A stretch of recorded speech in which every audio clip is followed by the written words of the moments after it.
यदि आप यहाँ पर इस सम्मेलन को संबोधित किया है और क्या कुछ निर्देश दिए गए और उस चुनाव को लेकर के आपकी पार्टी की क्या तैयारी है?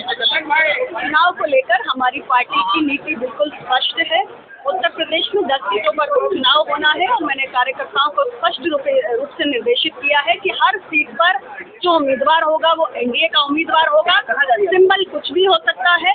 जो भी प्रत्याशी आएगा हमारे कार्यकर्ताओं को पूरी ताकत झोंकनी है और उसे जिताकर उत्तर प्रदेश की विधानसभा में भेजना। सीट को लेकर के भी आप लोगों की तरफ से कोई देखिए, हमारी जो भाजपा लीडरशिप से बात होनी है वो मैं मीडिया के साथियों को अभी नहीं कुछ उसके बारे में कह सकती।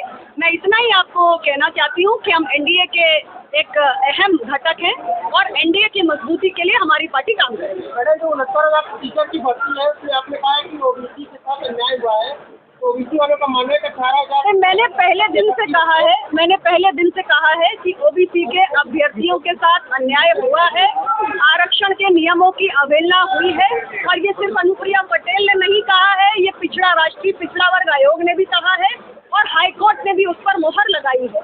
इन बच्चों के साथ अन्याय हुआ है, इनके साथ न्याय होना चाहिए। ये बात मैं फिर कह रही हूँ।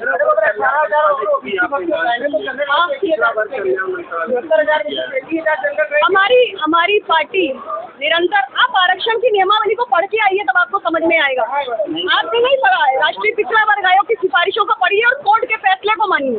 मैडम, विपक्ष कह रहा है कि आरक्षण को जो है नवी अनुसूची में डाला जाए, इसके बारे में क्या कहना चाहिए?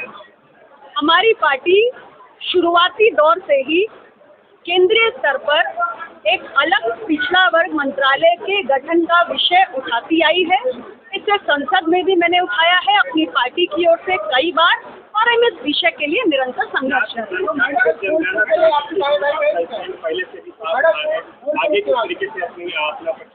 देखिए, अपना दल का एक स्पष्ट स्टैंड है, एक स्पष्ट मत है।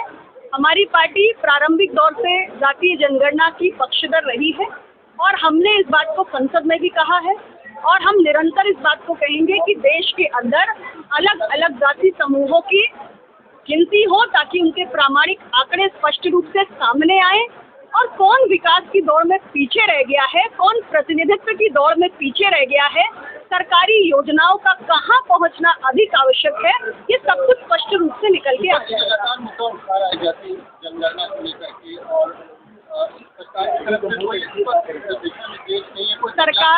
सरकार ने इस संबंध में अभी कोई निर्णय नहीं लिया है। सरकार का जो भी निर्णय होगा वो आपके समक्ष आ जाएगा। मैंने सिर्फ अपनी पार्टी का पक्ष रखा है।